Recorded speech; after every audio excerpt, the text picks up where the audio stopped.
Yo sí creo que Bukele es un líder autoritario.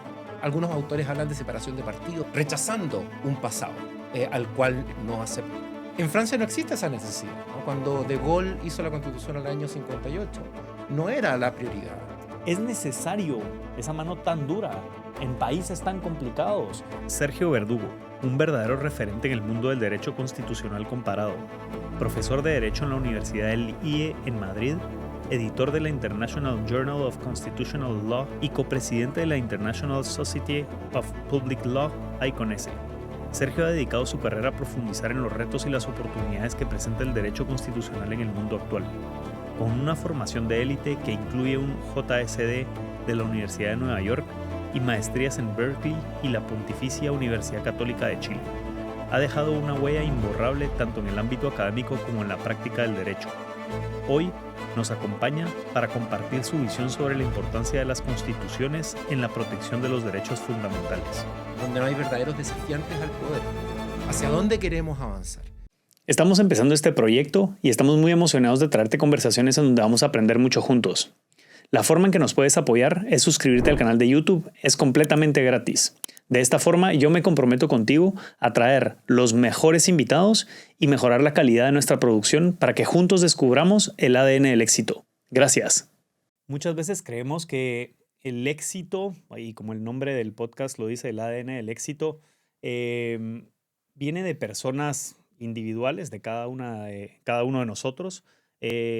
Tendemos a entrevistar o tener conversaciones con atletas de alto rendimiento o empresarios exitosos, pero hoy tenemos a Sergio Verdugo, experto en Derecho Constitucional Comparativo, y lo que quiero sacar hoy es mostrar que el éxito no solo depende de nosotros como individuos, sino de la infraestructura que tenemos en los países en los que vivimos, la importancia que tiene el derecho constitutivo en este caso para poder desarrollarnos como personas y poder tener éxito. De ahí inicia la base de las reglas del juego. Entonces, la importancia de conocer el derecho constitutivo y sobre todo la rama en la que estás especializado, comparativo, que ya nos explicarás qué es, pero que por lo que te conozco es sumamente importante para poder seguir desarrollándonos como países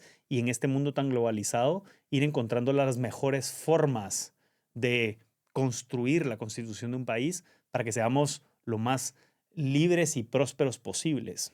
Entonces, ¿qué tanta importancia tiene la redacción y construcción de una constitución para el desarrollo individual del éxito de las personas?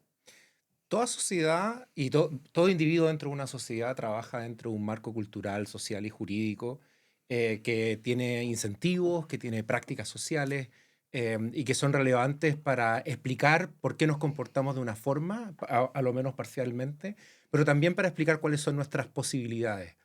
Y dentro de esos marcos está el marco constitucional específico, que es el que yo estudio y el que más me interesa, que es un marco que proviene de aquellos que son capaces de dictar una constitución, de interpretarla, de aplicarla, de implementarla. Y obviamente esto normalmente es visto como un proceso de arriba hacia abajo, o sea, una élite que produce ciertas normas que las entrega a una ciudadanía que después tiene que obedecerlas. Pero la verdad es que esa percepción, a mi juicio, es equivocada, a lo menos parcialmente, porque la ciudadanía tiene mucho que decir en la construcción permanente de esas normas constitucionales que forman la base de ese marco donde nos movemos. Y es por eso que cuando nos hacemos preguntas acerca de cuáles son los espacios, por ejemplo, de autonomía que una persona tiene para tomar una decisión respecto de hacia dónde va su empresa o del tipo de familia que quiere formar o el tipo de proyecto transnacional que quiere armar, las constituciones son relevantes y las opciones individuales contribuyen y se suman a la presión social que existe para transformar esos marcos constitucionales más grandes. Y entonces vamos un poco atrás de cómo, como decías tú, no de arriba hacia abajo, sino de abajo hacia arriba, cómo se construyen estas constituciones. Y tal vez si nos puedes hacer entender la historia y la estructura de estas constituciones, de dónde nacen, un poquito ver como la Sí. historia, y luego cómo país desarrolla su propia constitución en base a qué. Podemos entender las constituciones sobre la base de dos perspectivas diferentes, las dos importantes.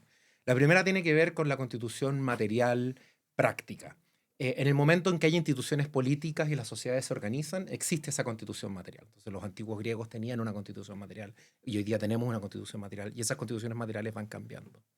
Pero también hay una segunda perspectiva que es muy importante, que es la idea de la constitución formal, o sea, un documento jurídico llamado constitución al que todos le atribuimos una autoridad especial.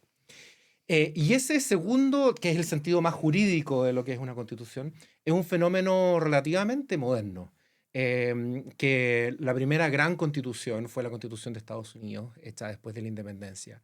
Y la independencia de Estados Unidos no pasó hace tanto tiempo, si uno mira en la historia de la humanidad. Y hay antecedentes, por supuesto, hay antecedentes previos a la Constitución de Estados Unidos. Pero todos tenían en común esta idea de que había que restringir el poder político para incrementar los espacios de libertad. La idea era impedir el ejercicio de la arbitrariedad, de la tiranía, impedir que hubiese persecuciones contra grupos minoritarios por razones religiosas, por razones sociales, por razones raciales, u otros tipos de persecuciones que han existido. Entonces existe primero esta versión material, práctica, de hacia dónde van las constituciones, y a veces las constituciones pueden ser moralmente reprochables en su contenido, si uno las mira solamente en lo material. Las dictaduras tienen una constitución en lo material. Pero también existe esta segunda visión, que es más normativa, en donde incluimos nuestras principales aspiraciones políticas, hacia dónde queremos avanzar. La constitución sudafricana, por ejemplo, del año 96, fue hecha con el objetivo de transformar la sociedad, dejar atrás el gobierno del apartheid, el gobierno de la minoría blanca gobernando el país, y avanzar hacia una mayoría, hacia el gobierno de una mayoría negra que pudiera autogobernarse y transformar las realidades sociales desaventajadas que esa mayoría tenía con anterioridad.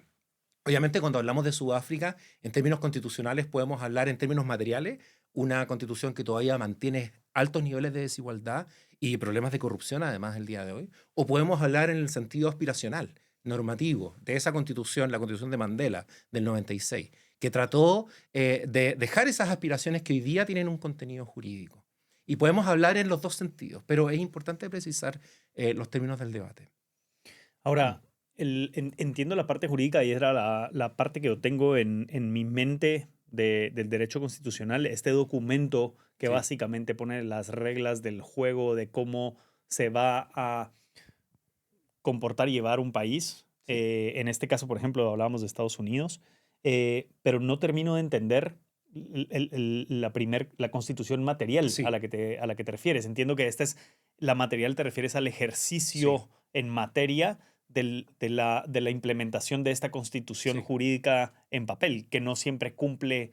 Exactamente. Ok. Déjame explicártelo con un ejemplo muy concreto. La Constitución de Corea del Norte y de Cuba. Sabemos que ambos países están gobernados por sistemas políticos totalitarios de tipo marxista. Son sistemas políticos que violan sistemáticamente los derechos humanos, donde hay elecciones en el caso de Cuba, pero son elecciones basadas en un sistema de partido único, donde no hay verdaderos desafiantes al poder.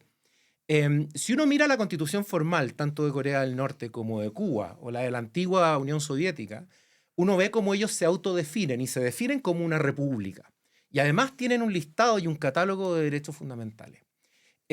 Significa que jurídicamente, a lo menos en el papel, existe una república y un listado de derechos que el Estado se compromete a respetar.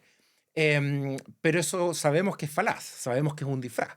Sabemos que tanto la Unión Soviética como Cuba, como Corea del Norte y muchos otros países el día de hoy tienen estas constituciones de papel, que son constituciones normativas, o sea, no son normativas en el sentido de que no se aplican, pero que tienen algunas aspiraciones que operan en este caso como mera propaganda.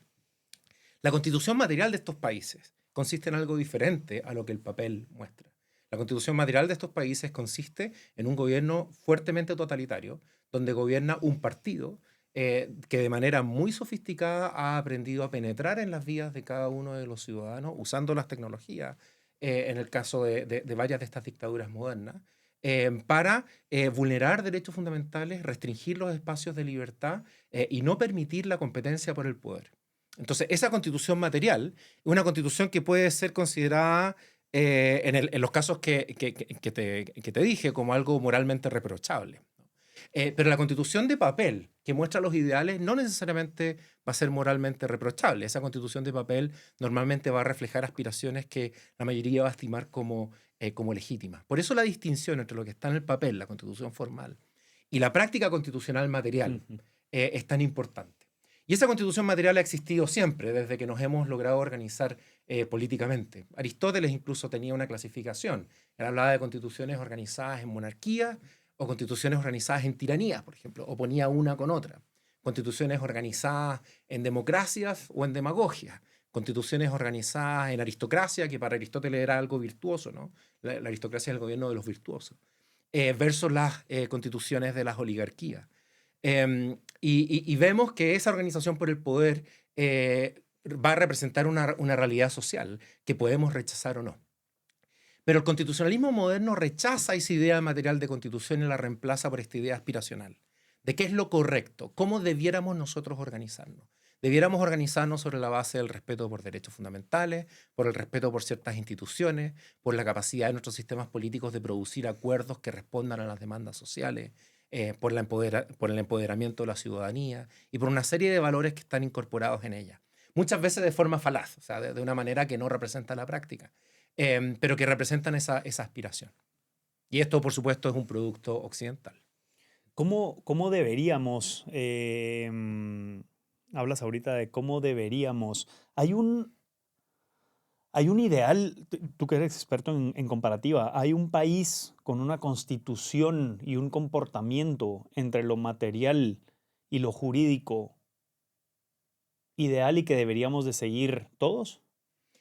O sea que hay distintas preguntas ahí. Una pregunta es cuánto coincide la realidad práctica del país con el documento formal llamado Constitución. Ujú. Y en ese sentido, países con constituciones escritas de forma más modesta, constituciones breves en general, y que tienen comportamientos políticos adecuados a esa realidad, suelen ser los mejores ejemplos. Hace algunos años atrás yo te habría citado a Estados Unidos. Hoy día no te lo puedo citar por la realidad que vive Estados Unidos el día de hoy. Pero también podrían citarse las constituciones de los países nórdicos o la propia constitución francesa. No son constituciones ideales. Yo no creo que sea una buena idea importar y hacer copy-paste de constituciones de ciertos países que estimamos exitosos en países que estimamos menos exitosos. Porque las constituciones al final del día, su éxito va a depender de otros factores. Déjame ponerte un solo ejemplo. La evidencia muestra que los países que tienen peores prácticas asociadas a la tortura, o sea, países que torturan más, son países que tienden a tener constituciones que rechazan la tortura.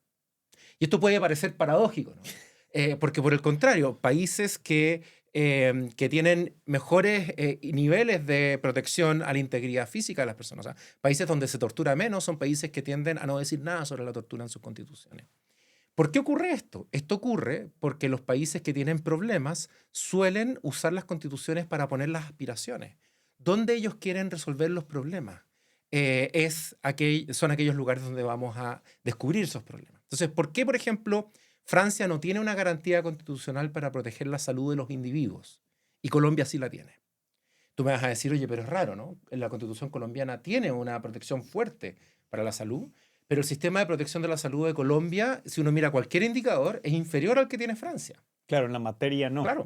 ¿Por qué sucede eso? Bueno, sucede porque el constituyente colombiano, el año 1991, cuando redactaron la constitución, identificaron un problema, quisieron resolverlo, no tenían los medios y todavía no los tienen los medios para resolverlos, pero sí tienen los medios para establecer una aspiración en la constitución. Y establecen un derecho y empoderan una corte para velar por ese derecho, etc. En Francia no existe esa necesidad, ¿no? Cuando De Gaulle hizo la constitución al año 58, no era la prioridad. Y Francia tiene un sistema de salud, con todos los problemas que tiene, que es exitoso comparado con el que existe en Colombia. Por eso las constituciones tienen recetas diferentes dependiendo de las demandas y las necesidades que las sociedades tienen en relación a ellas. Y es por eso que las comparaciones y las importaciones de recetas de países lo que algunos denominan el norte global hacia países del sur global no siempre son las mejores. Y que Hablamos de temas aspiracionales, como el tema de la salud, que dabas el ejemplo en Colombia, pero entiendo que también no solo o no siempre es aspiracional, sino también es un reflejo de lo que se vivió en el pasado. Y estoy Sí, pensando en la redacción o la reforma constitucional de Alemania después de la Segunda Guerra Mundial. sí, Vamos a redactar para que esto no vuelva a suceder, que así es es. cuando salen del partido Sí, nazi y decir, vamos a poner en la Constitución cosas de división del poder para que esto no nos vuelva a suceder. No hay un poder autoritario, totalitario, dictador que nos lleve a ese sí. camino. Entonces, no sé, entiendo que no solo es aspiracional de quisiera resolver esto por lo que lo voy a poner en el Sí. documento jurídico y ojalá en algún futuro llegue, también aplica esto me ha pasado, veo cómo bloqueo que me vuelva a pasar porque ha sido un error.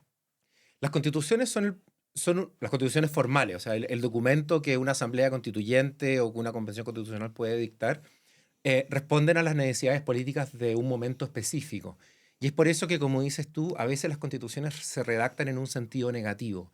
No para establecer una hoja de ruta solamente hacia el futuro, sino que mirando hacia el pasado, rechazando un pasado el cual no aceptan. Es común en países de Europa del Este, por ejemplo, ver cláusulas que rechazan un pasado soviético. Tú pones el ejemplo de Alemania, pese a que la constitución de Alemania no fue redactada por alemanes de manera libre, ¿no? Fue una constitución impuesta por un proceso que lideraron los aliados después de la Segunda Guerra Mundial. Es una constitución de rechazo a las violaciones sistemáticas a los derechos humanos cometidas durante el periodo nazi. De hecho, eso está protegido con hay una cláusula pétrea que le llamamos en derecho constitucional, o una cláusula, a mí me gusta la versión en inglés, el eternity clause, o sea, una cláusula eterna, que dice que la república tiene que ser respetada y no se va a volver a algo diferente en el futuro. Cláusulas así las vemos en Italia, post Segunda Guerra Mundial. También vemos una cláusula parecida en Francia. La Francia post gobierno de Vichy en la Segunda Guerra Mundial. Y así, todas las constituciones van a rechazar un pasado al cual no quieren pertenecer. Y eso ayuda, contribuye a formar una suerte de identidad nacional. ¿Ya? Ahora, esa identidad nacional sirve para darle algún tipo de legitimidad a la Constitución. Una de las grandes preguntas que nos hacemos en derecho constitucional es por qué la Constitución de Alemania es legítima si no fue hecha por alemanes, ¿no? Y una de las respuestas es porque fue capaz de identificar la construcción de una identidad nacional que estaba en proceso y de anticiparla. De hecho, fue una constitución que se supone que iba a ser provisoria. No la llamaron constitución, de hecho la llamaron la ley fundamental de Bonn, porque el objetivo era que los alemanes, cuando estuviesen preparados para dictarse a sí mismos una constitución, la reemplazaran. Los alemanes nunca la reemplazaron, la fueron modificando, pero nunca la reemplazaron. Algo parecido pasó en Japón, con la constitución Kempo del año 1947, que fue redactada por los asesores del general MacArthur después de la Segunda Guerra Mundial. ¿Por qué los japoneses todavía no reemplazan su constitución? ¿Cómo estas constituciones han ganado legitimidad? Y en parte responde a la idea de identidad. El principal riesgo que vemos, pero esto es un riesgo que hemos aceptado de una manera más contemporánea, consiste en que a veces esa identidad se vuelve excluyente de otros grupos. A veces la construcción de una identidad nacional consiste en buscar lo que nos une como sociedad, excluyendo a otros. Muchas de las violaciones a los derechos fundamentales que hemos visto en los últimos años son aquellas violaciones a lo que los populistas denominan los otros, aquellos que no pertenecen al pueblo. Migrantes, personas de razas no mayoritarias, de grupos vulnerables, etc.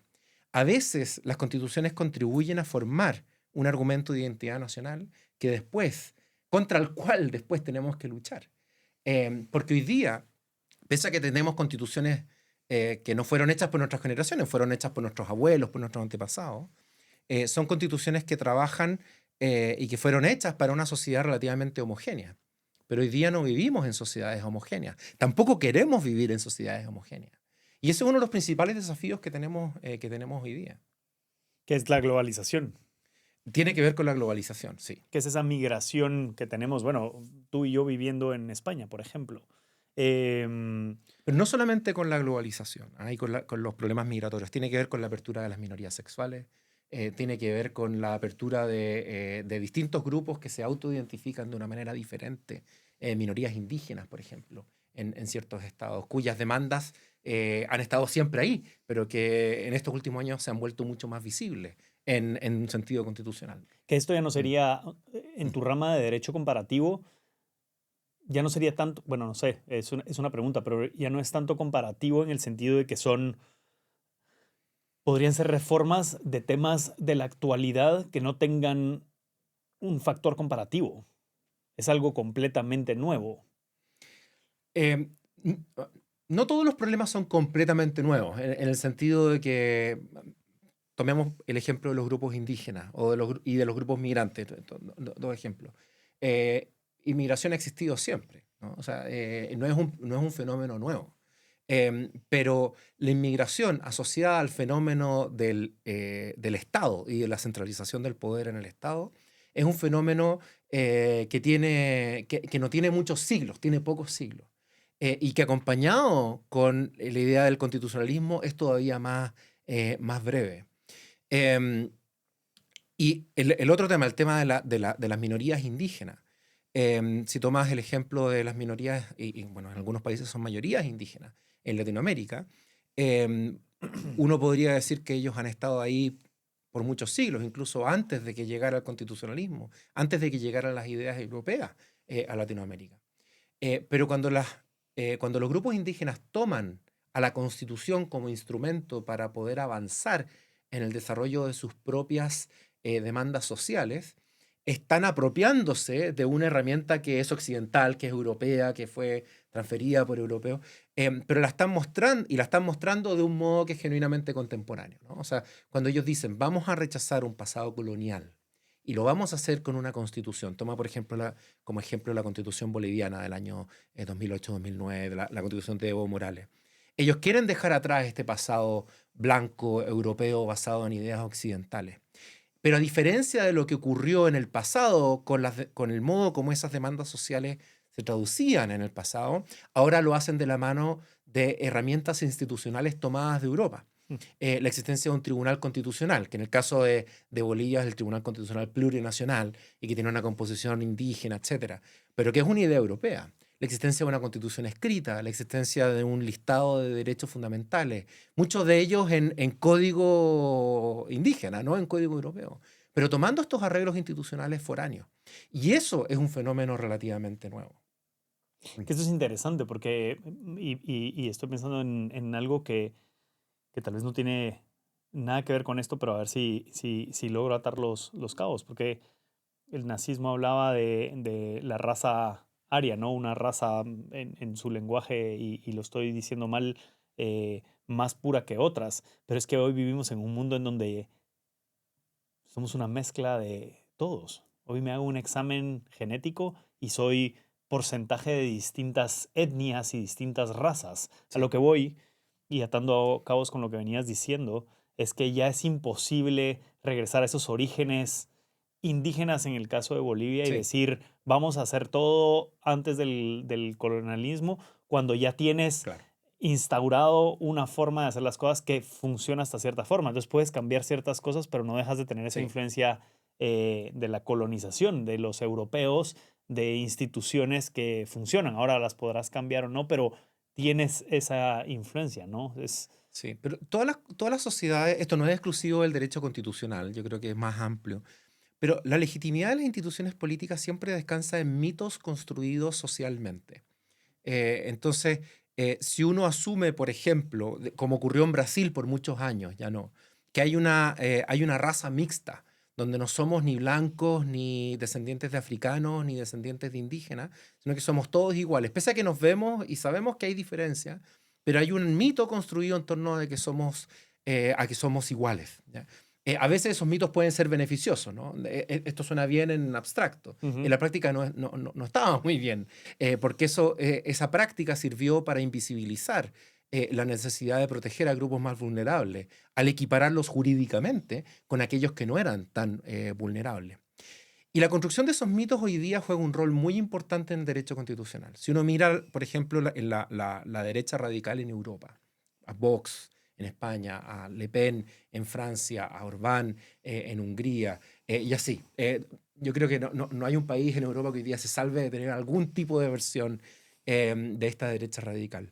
La gran mayoría de estos movimientos hoy día se están construyendo sobre la base del mito de esta nacionalidad unificada. ¿Qué es lo que significa ser francés? O sea, cuando Le Pen habla de qué es lo que es ser francés, ¿qué es lo que significa ser parte del pueblo húngaro cuando uno escucha a Orbán? ¿No? Perdón que interrumpa, Eh, eso es lo mismo que Trump, ¿no? eh, Trump es sí, nacionalista de derecha extrema, ¿no? así es. O sea, claro que hay vasos comunicantes. La diferencia es que como ellos apuntan a sus propias tradiciones políticas, uno va a encontrar algunas diferencias simbólicas en el modo como lo manifiestan. Pero hay algunos patrones comunes. O sea, el rechazo a las minorías sexuales, por ejemplo, que lo vimos en Polonia y lo seguimos viendo hoy día en Hungría, tiene que ver con el hecho de que ellos no creen que la idea de diversidad sexual sea compatible con la idea de identidad húngara que existe en esos países. Putin en Rusia también por muchos años defendió esta idea. De hecho, esto va a sonar muy raro porque Rusia hoy día no es parte del Consejo de Europa, por supuesto,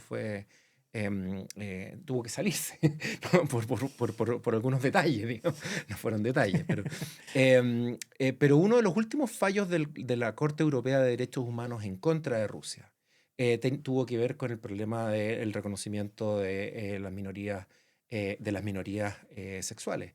Y los argumentos de los abogados del gobierno de Rusia apuntaban a la idea de la identidad rusa y la idea de familia organizada heteronormativamente como parte de esa identidad, ¿no? Entonces, esa identidad es manipulada y es utilizada de forma instrumental. ¿Y qué es lo que la compone? Va a depender del discurso del populista de turno. Y el populista de turno siempre tiene una característica en común, que vemos en todos estos gobiernos que hemos estado discutiendo, no solamente gobiernos de derecha, todo esto, que tiene que ver con el lenguaje del nosotros representamos legítimamente al pueblo y lo hacemos de forma excluyente. Nosotros somos los únicos capaces de identificarnos con ese pueblo. Y los otros que quieren competir contra nosotros por el poder no lo representan, no son legítimos, son parte de una élite contraria. Entonces, dentro de quiénes son esos otros, hay muchos grupos, ¿no? Está el antiintelectualismo hoy día, que está muy de moda, ¿no? Las élites intelectuales es parte de esos grupos, pero también los migrantes, también las minorías sexuales, también los grupos feministas, también los grupos indigenistas en algunos casos, y varios otros grupos. Va a depender del contexto social y político de cada país cuáles son esos grupos que han sido más rechazados. Pero yo te pregunto a ti, ¿qué es lo que significa hoy día ser francés? Genuinamente, ¿no? Y hay una trampa en esa pregunta. Efectivamente hay una trampa. Es complicadísimo definirla. Yo tendré Sí. mi definición y tú otra, seguro. Y ese es el problema. Como una constitución genuinamente liberal y democrática no debe tomar esa definición. Debe permitir que las distintas definiciones coexistan de manera pacífica y civilizada, de manera que ninguna pueda imponerse. Por eso tenemos libertad de expresión, por eso hay libertades culturales, por eso hay libertad religiosa. Por eso tenemos que tomar una actitud de igualdad ante la ley respecto de los inmigrantes. Es porque necesitamos constituciones que sean capaces de arbitrar ese problema en un sentido liberal. Pero cuando tú tienes populistas que toman una definición al respecto y usan a las constituciones para tomar esa definición, la constitución del 2012 de Hungría es un buen ejemplo de lo que te acabo de decir, son constituciones que al final del día rechazan la diversidad en nombre de la identidad. Y eso es un problema. Que otra vez regresando a la definición de qué es un francés en ese ejemplo, me imagino que en la parte jurídica de la Constitución estará muy bien definido qué es un francés, ¿no? Si tienes un pasaporte que dice que eres francés, tienes una residencia y eres ciudadano, eres francés. Seas de la etnia que seas, del color que seas y de los gustos que tengas. Pero en materia es muy distinto, ¿no? Es cómo se sienten ciertos franceses que otros no son como ellos. Entonces es un tema de la constitución material que hablábamos desde un Sí. inicio, ¿no? No tanto en la parte jurídica del documento de qué Sí. constituye un francés y en esa definición. Las narrativas políticas en torno a la identidad influyen y en el mediano plazo, yo te diría, determinan el contenido jurídico. Y a veces ese contenido jurídico es difícil identificarlo si uno empieza a leer los reglamentos de extranjería, ¿no? Y empieza a perderse en el detalle jurídico. Pero es más fácil identificarlo si uno ve la práctica del derecho. Mm. El modo como los jueces reaccionan, el modo como los políticos amenazan a los jueces cuando fallan de un modo que ellos no quieren hacerlo. O sea, cuando el presidente Trump o sus aliados amenazan con acusar constitucionalmente a un juez por proteger a un no americano, dándole derechos fundamentales que están en la Constitución norteamericana, notamos esta tensión. Ujú. Al final del día, el derecho no es algo puramente técnico, ¿no? Los abogados tienen este problema de que les gusta hablar en un sentido técnico y hay un espacio para eso y es importante que eso exista. Bueno, tenemos que olvidarnos que el derecho también es el resultado de una lucha por el poder. Y las constituciones deben, no necesariamente lo hacen lamentablemente, pero deben arbitrar ese poder de una manera inclusiva, atenta a la diversidad e imparcial respecto de las distintas alternativas políticas de turno. Hay que mantener la competencia política. Si tú no mantienes la competencia política, la democracia desaparece. Hablabas de la Constitución de Estados Unidos como un ejemplo, pero que ya no lo es. ¿Por qué? La Constitución de Estados Unidos hoy día está transformándose materialmente en un sentido muy importante. Em, Déjame ponerte un ejemplo. Hay muchos ejemplos, pero déjame ponerte uno solo. Se ha entendido por muchos, muchos años que una de las ventajas del sistema macroeconómico de Estados Unidos consiste en la independencia de la autoridad monetaria. Vamos a fijar quién inyecta más dinero en la economía, vamos a fijar la tasa de interés. Esas decisiones se toman en un sentido técnico por una autoridad que está aislada del proceso político. Y está aislada del proceso político porque no tiene por qué obedecer a la autoridad del presidente.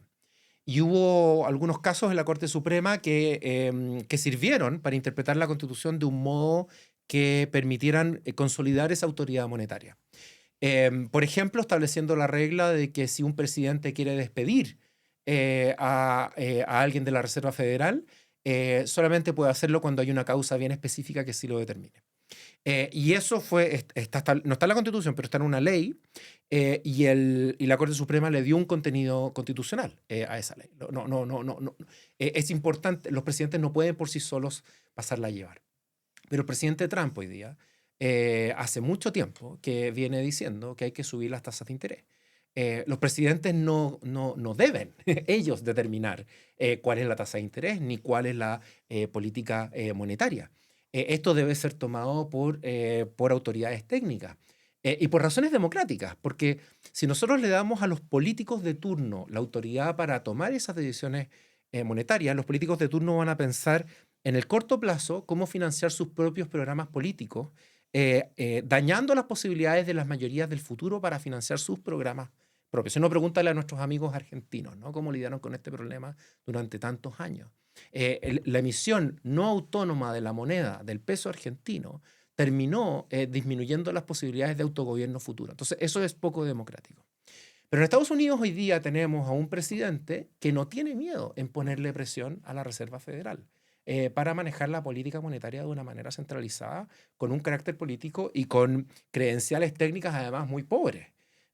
Con una idea casi conspirativa acerca de cuál es la relación entre las tarifas y la inflación, que no responde a ningún consenso académico entre los economistas.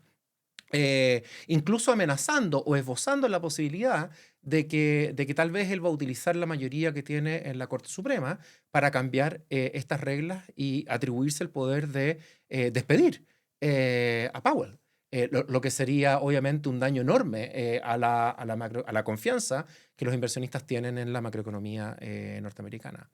Entonces, las estructuras constitucionales se están modificando. ¿Ya? Esto es solamente un ejemplo. Sí. Y hay muchas cosas que no sabemos hacia dónde van a llegar. Otro ejemplo tiene que ver con el modo como Trump ha abusado de su autoridad para dictar decretos, executive orders, se le llaman los norteamericanos. Tú sabes que en una democracia lo natural es que sea el Parlamento el que legisle, ¿no? Hay sistemas de controles dentro del Parlamento, hay una representación política asociada en el Parlamento, participa la oposición, hay más visibilidad, hay más transparencia. Y siempre ha habido, por supuesto, un espacio para que la autoridad administrativa regule. Es necesario que la autoridad administrativa regule en temas técnicos, en temas de ejecución, pero es el Parlamento el que tiene la principal autoridad regulatoria. Y esto es importante para defender un sistema de libertades, porque el Parlamento hay más controles. Em, lo que está haciendo Trump es reducir el poder del Congreso norteamericano a expensas de incrementar su propio poder regulatorio. ¿Ya? Y esto no es algo que sea único de Trump. Biden también, yo creo que utilizó su poder regulatorio de un modo que es reprochable. El problema es que cuando un presidente lo hace y se sale con la suya, en el sentido de que los jueces se lo permiten, después el presidente siguiente puede hacer lo mismo. Entonces tú puedes decir, oye, a mí me da lo mismo que este presidente haga A, porque y me da lo mismo el instrumento que utilice para hacer A, porque yo estoy de acuerdo con A. Pero eso es pensar en el corto plazo, porque después puede llegar un presidente que piensa B y validar B con el mismo instrumento que tú utilizaste para validar A. Y eso es un problema. Eso es un problema. Y es por eso que yo creo que cuando tú ves a Trump, que no tiene contrapesos internos en el Partido Republicano ni en el movimiento conservador norteamericano, esta manera de jugar con el derecho para salirse con la suya está deteriorando la democracia norteamericana en un nivel que ya se asemeja, creo yo, al de los líderes políticos presidenciales latinoamericanos que se han posicionado sobre el sistema de partidos políticos. Líderes que ya no creen en un sistema de partidos, que aspiran derechamente a vincularse con la ciudadanía. Y esa personalización del poder le hace muy mal a las instituciones. Y obviamente trae cuotas de inestabilidad, que es por la cual, es la principal razón por la cual yo creo hoy día que Estados Unidos ya no es una democracia constitucional liberal como en algún momento sí lo fue.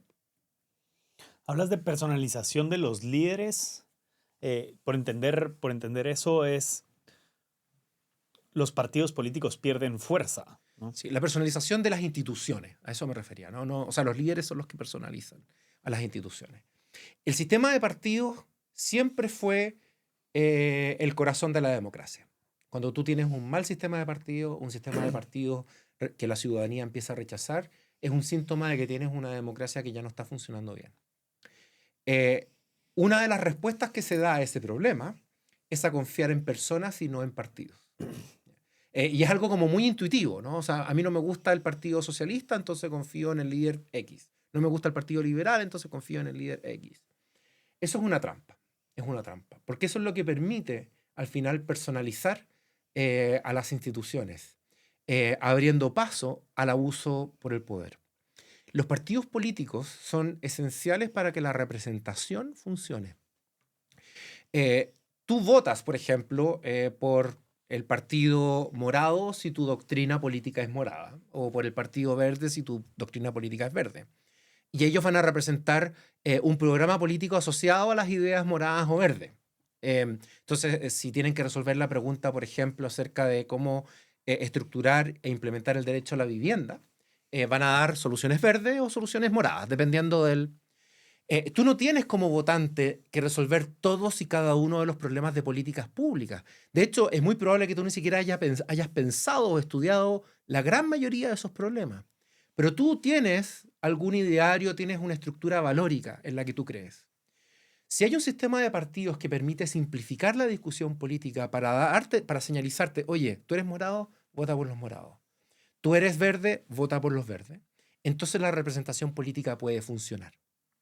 Pero cuando tú reemplazas ese sistema de partidos por movimientos sociales que siguen una agenda muy específica, en algunos casos muy ambigua, y en líderes oportunistas, que además son muy pragmáticos y que persiguen no una ideología consistente, basada en valores que puedan predecir cuáles van a ser sus opciones en el futuro, entonces los derechos políticos de los ciudadanos pierden importancia. Y por eso esos líderes políticos que personalizan a las instituciones, al final del día no son democráticos. Y ellos dicen representar a un pueblo, pero desconocen la agencia política del pueblo de manifestar sus propias posiciones valóricas, al atribuirle a lo que ellos entienden como pueblo una voluntad que los identifica con ellos mismos. Hoy día estamos perdiendo el valor de los mediadores, ¿no? El sistema de partidos es el más importante, pero la prensa es otro problema, es un mediador importante entre la política y la ciudadanía. Y como esos mediadores hoy día están en crisis, el espacio para este tipo de populistas ha crecido. Que aquí me viene a la mente la división de poder. Es la importancia que tiene entonces dividir el poder y no darle el poder a una sola persona. En este caso hablábamos, y tengo en la mente al presidenciable, al presidente, Sí. ¿no? Hablábamos del ejemplo Trump, pero podríamos dar otros ejemplos. Es qué tanta importancia tiene la división de poder o de poderes y cuáles son esos poderes en los países hoy en día. Mira, el principio de separación de poderes, en su formulación más importante, que es la de Montesquieu, es un principio que hoy día no responde a la realidad. ¿Ya? O sea, la idea de separar el poder en tres, un poder judicial, un poder ejecutivo y un poder legislativo, hoy día no responde ni a las necesidades que tenemos como sociedad, ni a la práctica política de ningún país. Pero los fines detrás de la idea de separación de poderes, la idea de proteger las libertades de las personas, eh, poniendo restricciones al ejercicio del poder político, siguen plenamente vigentes y más vigentes que nunca, ¿no? O sea, hoy día no existen tres poderes, existen muchísimas agencias cuya independencia queremos proteger, como como la de la Reserva Federal en Estados Unidos, por ejemplo. Em, la idea es... Perdón, pero Mm, sigue en Constitución estos tres poderes vigentes, ¿no? O sea, escritos no en materia, sino jurídicamente, escritos que hay tres poderes y tres divisiones de poderes, aunque no aplique y no se materialice, ¿no? Lo que pasa es que la separación estricta de los tres poderes ya está obsoleta, ¿no? O sea, lo que hoy día tenemos que fijarnos es cómo explicar cómo corregir el problema de la captura de las distintas instituciones. Déjame ponerte un ejemplo para ir a lo más básico. Imagínate que tienes tres poderes que están institucionalmente separados. Tienes una Corte Suprema, tienes a un presidente y tienes a un Congreso. En un sistema presidencial así operaría, ¿no? Pero imagínate que el mismo partido político controla los tres poderes, ¿no? Están formalmente separados, pero no están, pero el objetivo de separarlos no se cumple. Algunos autores hablan de separación de partidos y no de poderes para controlar esto. Pero también tenemos otros poderes. Tenemos tribunales constitucionales, tenemos comisiones electorales, tenemos ministerios públicos o agentes persecutores. Y así, hay una proliferación de instituciones donde hay buenos motivos para mantenerlas separadas. Y también hay buenos motivos para que las instituciones tengan relaciones entre sí. Que un presidente pueda vetar la ley que dicte un Congreso. Que un Congreso pueda iniciar una acusación constitucional en contra de un presidente. Que un juez pueda revisar los actos de un presidente. Hay relaciones entre poderes. Entonces, la separación de poderes en su formulación original está obsoleta. ¿Ya? Lo relevante en esto es cómo diseñar un sistema que haga menos probable la tiranía y la arbitrariedad sin consolidar y centralizar el poder, protegiendo a las personas e impidiendo que en nombre de la eficiencia nosotros podamos responder a las demandas sociales. Déjame explicarte, que creo que me enredé un poco con la explicación. El sistema más eficiente, en teoría, es el sistema totalitario, ¿cierto? Un sistema totalitario, tú tienes a una persona o un partido, ni siquiera puede ser un líder, ¿eh? Puede ser un sistema de partido único, donde no hay oposición o la oposición es irrelevante, donde no hay jueces o los jueces son irrelevantes, y donde no hay un aparato de persecución criminal capaz de investigar y procesar a aquellos que están en el gobierno. Ese sistema es muy eficiente, porque aquel que dicta la ley no tiene que estar negociando con nadie, ¿no? Puede tener asesoría técnica. Si uno mira el ejemplo de Singapur, ¿no? Singapur es muy Funciona, eficiente. eso te iba a preguntar, o sea, muy funciona. eficiente, sí. En Singapur hay elecciones, pero hay un sistema de partido dominante que hace que todo sea muy eficiente y que hace que los derechos fundamentales de las personas estén muy reducidos. Que es lo Claro. leí en algún lado, una Sí. dictadura democrática. Exactamente. Y muchos populistas que están de acuerdo con establecer no abiertamente un sistema totalitario o autocrático, pero sí un sistema donde la democracia está mediada por un sistema de partido dominante. Piensa en Venezuela, por ejemplo, piensa en Hungría. Ese tipo de sistemas ya no son democráticos. Y dicen acercarse a la voluntad del pueblo de una manera más inmediata. No tienen que estar mediados por instituciones. Normalmente hay líderes fuertes y un único partido, por exclusión de otros movimientos, que puede operar de manera bastante eficiente, con el costo de nuestras libertades. Entonces, en un extremo encontramos la eficiencia en la consolidación y la centralización del poder, y en el otro extremo encontramos los grandes problemas que ha tenido la democracia liberal en estos últimos años, asociados por la incapacidad de algunas democracias de procesar las demandas sociales de manera eficaz, ¿no? Si tú estás, por ejemplo... Que eso se da porque estoy pensando en es Sí, fragmentación del poder, o sea, hay demasiados partidos políticos claro, en los diferentes poderes, bueno, en el sí, Ejecutivo no, porque está el presidente, pero luego no puede hacer nada porque en el Congreso, por ejemplo, tiene, me lo estoy inventando, pero 30 partidos distintos muy sí. equilibrados y ninguno se pone de acuerdo y no logran avanzar en base a temas que quisiera ejecutar el Ejecutivo o el judicial también está muy fragmentado.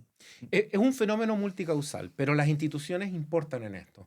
Un sistema multipartidista que impide que un partido forme alianzas electorales de largo plazo para hacer políticas públicas sostenibles es fundamentalmente hace imposible o hace más difícil que la política pueda responder a las demandas sociales de manera inmediata. Y eso genera mucha frustración, ¿no? Los votantes dicen, oye, ¿por qué yo voté por esta persona si esta persona después no fue capaz de implementar las promesas que me dio, ¿no? Y eso es yo creo que esa es una queja que vemos en toda democracia.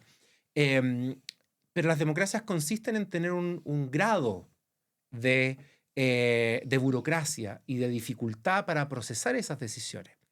En las democracias es importante incluir grupos, es importante negociar, es importante construir mayorías. Y esos procesos a veces toman tiempo. Y a veces hace que el sistema sea más ineficiente comparado con un sistema totalitario. Entonces, ninguno de los dos extremos es bueno. Tú no quieres tener un sistema democrático que no sea capaz de procesar las demandas sociales de manera eficaz, y por el otro lado tú no quieres tener un sistema tiránico que no sea capaz de respetar los derechos fundamentales, o que el respeto de los derechos fundamentales dependa de la discrecionalidad de un tirano, ¿no? Tenemos que buscar un punto en que, manteniendo un sistema democrático liberal y manteniendo niveles decentes de competencia política, pueda haber un proceso político lo suficientemente sensible a las demandas sociales de las mayorías, ¿ya?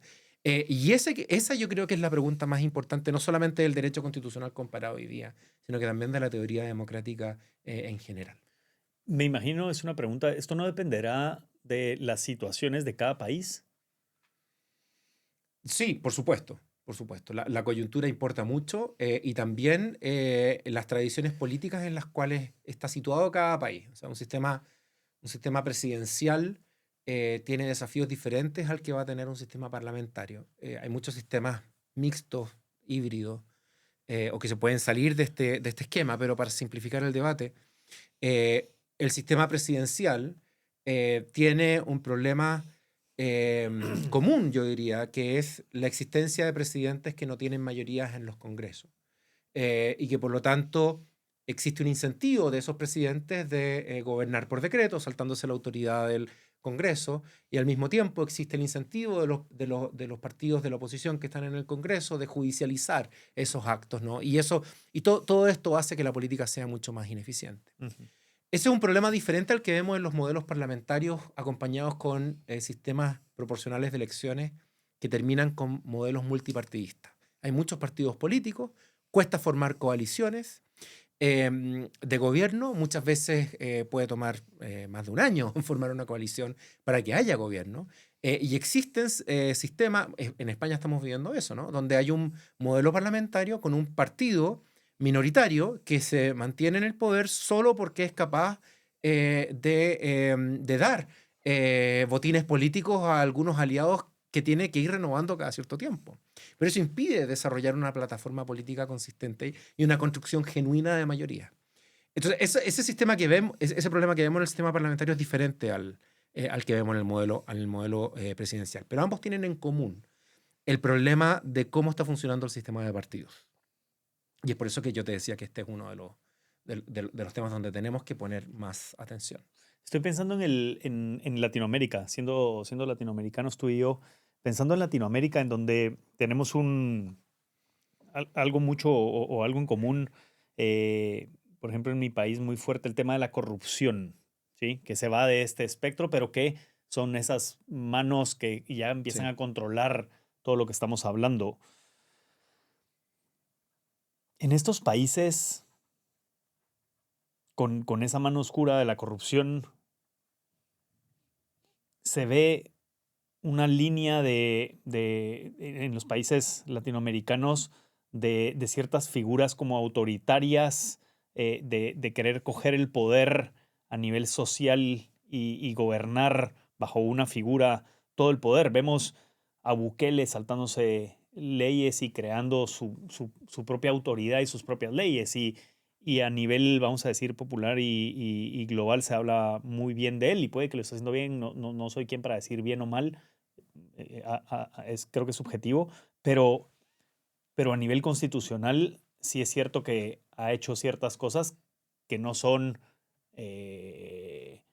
bajo la constitución jurídica, entiendo, completamente correctas. Ahora, puede ser que para bien para el pueblo salvadoreño o para mal, no lo sé, pero tenemos que hacer eso en estos países con una democracia tan débil, con una corrupción tan fuerte. Se necesitan líderes de este tipo. O sea, hay dos problemas en tu pregunta, no problemas de tu pregunta, sino que problemas Sí. narrativos, que es importante tratar con la debida profundidad. Uno es el problema de la corrupción y el otro es el problema del ascenso de líderes autoritarios como Bukele. Yo sí creo que Bukele es un líder autoritario. ¿Ya? El primer problema de la corrupción no es nuevo y lo hemos visto. En Latinoamérica ha estado muy asociado a las políticas clientelares que se ha desarrollado el PRI en su momento en México. Yo creo que fue el gran laboratorio. Pero también vemos otros laboratorios con el peronismo en Argentina. Vemos lo que hace Maduro en Venezuela, donde el clientelismo se convierte en una estrategia de sobrevivencia de su régimen, que ha perdido popularidad, ¿no? La corrupción existe porque existe una demanda por ella, pero también porque los canales de accountability son defectuosos, no están funcionando bien, están siendo capturados.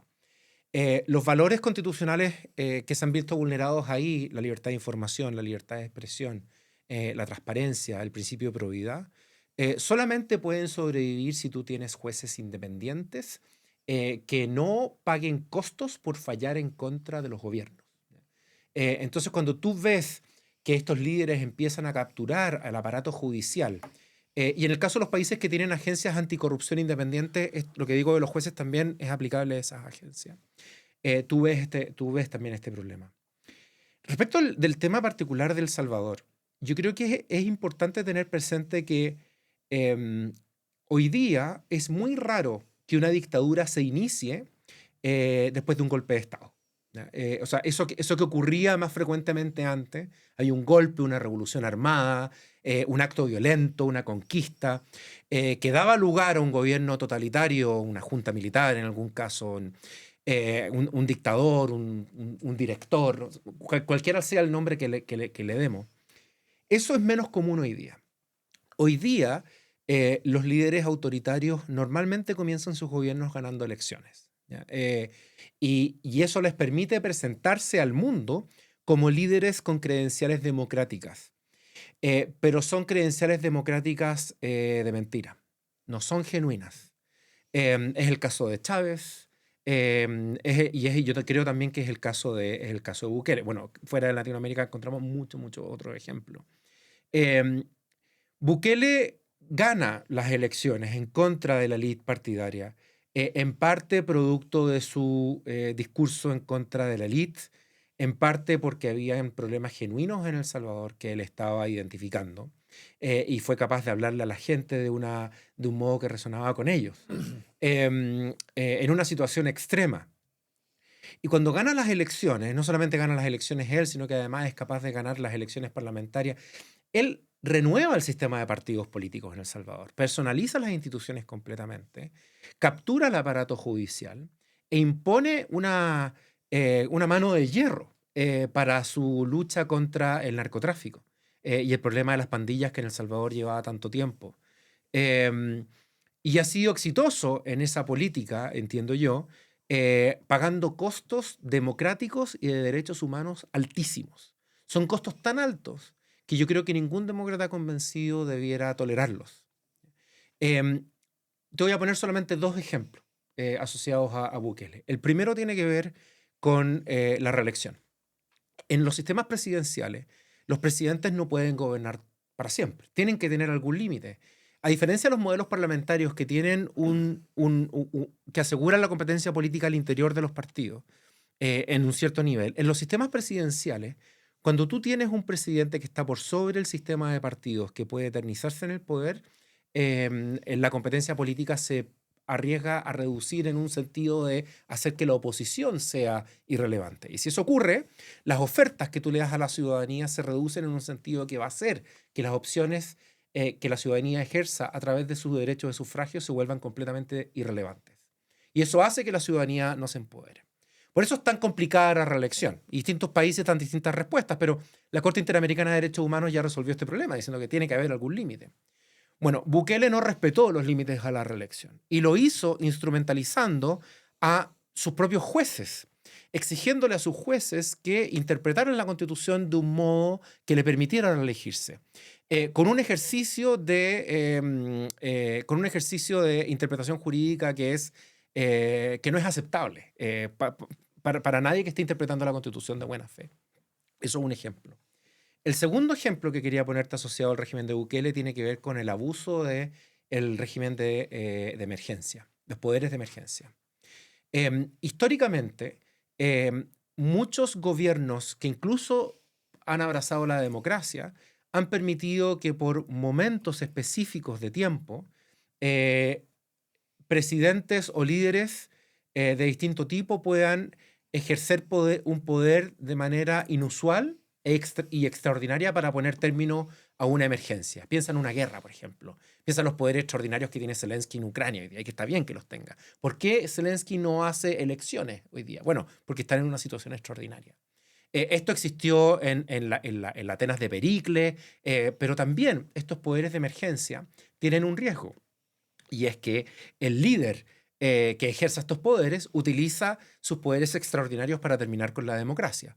Esta es una de las razones por las cuales la Roma republicana terminó en una Roma imperial, ¿no? ¿Por qué la República Romana terminó? Es uno de los motivos. Uno de los derechos fundamentales que hoy día más apreciamos, una de las grandes victorias del constitucionalismo, es el derecho al debido proceso. Tú vas a ser juzgado por un juez independiente en un proceso que da garantías de imparcialidad, donde tú vas a tener derecho a la defensa. Vas a tener derecho a apelar de una decisión incorrecta y hay una serie de garantías procesales que son esenciales para la igual protección de la ley de todas las personas. La Constitución de El Salvador permite que Bukele suspenda algunos de estos derechos asociados al debido proceso, lo que significa que estas personas pueden estar detenidas de manera indefinida sin tener acceso a un proceso imparcial y a un juez independiente. Y Bukele lleva varios años utilizando estos derechos de emergencia, estos poderes de emergencia. Estos poderes de emergencia para la Constitución de El Salvador tienen que ser renovados una vez al mes, lo que es razonable, ¿no? O sea, si alguien tiene un poder tan fuerte para hacer excepción a los derechos fundamentales, tiene que someter ese poder a algún tipo de control político. Entonces, que el líder tenga que renovar sus poderes de emergencia frente a un Congreso una vez al mes puede ser un buen control. Pero como Bukele controla absolutamente el aparato legislativo en El Salvador, esas renovaciones mensuales no han servido el propósito de hacer un control al ejercicio del poder. Y es por eso que hoy día en El Salvador no hay genuinos derechos humanos, ni tampoco existe la posibilidad de proteger esos derechos humanos. El costo que se está pagando a nivel de derechos humanos en El Salvador no justifican por ningún motivo los objetivos que Bukele dice proteger. Hoy día El Salvador es una dictadura. ¿Ya? Y te decía, hoy día las dictaduras no comienzan con golpes de Estado o revoluciones. Y Bukele es un ejemplo de eso. Que otra vez es mi opinión y no soy conocedor de esto, así que para la audiencia que lo tome lo deje es mi opinión y no digo que sea la verdad, pero completamente de acuerdo contigo de que el gobierno de Bukele ya es una dictadura, pero eso es no voy a usar la palabra es bueno o malo porque es muy subjetivo y podremos dar argumentos de eso Pero y seamos hay subjetivos. grises, pero es necesario. Ese sería más mi pensar, es necesaria o era necesaria o sigue siendo necesaria una dictadura en países como El Salvador, en países como Guatemala, en donde el sistema no funciona, el sistema es extremadamente corrupto, el sistema está no solo corrompido por políticos empresarios, sino también ya hay el narcotráfico como fuente también de un problema fuerte en la creación de un país y de sus leyes. Los jueces están comprados. Necesitas tener a un autoritario, mano dura, que llegue a somatar la mesa y diga, se acaban los sistemas burocráticos, democracia, nada, yo aquí decido y todos a la calle o todos a la cárcel o todos y me paso por el arco del triunfo todo lo que diga la Constitución, las leyes, etcétera, que es básicamente un dictador no cumpliendo los derechos fundamentales o derechos humanos, que se llame así, como tú dices, y estoy de acuerdo, en El Salvador se detiene a una persona que se pueda decir hace parte de estas maras que llamamos en nuestros países y está en la cárcel sin un proceso judicial durante meses y puede que no sea culpable, pero este tipo estaba por ahí metido, lo agarramos, lo metemos y en lo que averiguamos está en la cárcel. Estamos seguros que afuera no está, no sabemos si mataba o no mataba, pero seguro está en la cárcel, entonces si mataba, pues ya no matará. Es necesario esa mano tan dura en países tan complicados como El Salvador, como Guatemala.